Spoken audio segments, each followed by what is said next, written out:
As long as people have a place to vent, as long as they can have protests, or they can have free speech on a social media platform, I said for the most part, you won't have, right-wing terror attacks, radicalisation, because they've got a place to vent and get it out of their system. But when you take away free speech and you start restricting what they can say and where they can say it, you're going to radicalise people.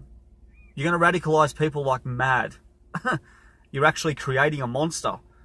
And it's not going to be a good thing.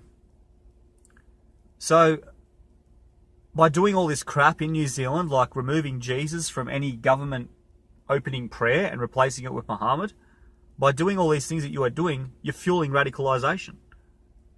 Because people are feeling threatened that their culture is being replaced by a third world death cult. And it's not racism, it's protectionism. It's protection of one's own culture.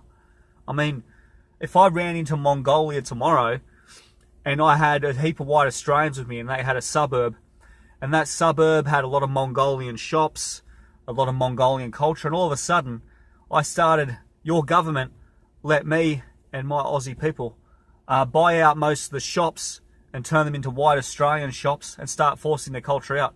The Mongolians are going to revolt and resist us. And this is what's happening in the West and what's happening in Europe. You're creating a monster because you're forcing this barbaric cultural ideology on the people. It's not going to end well for you at all.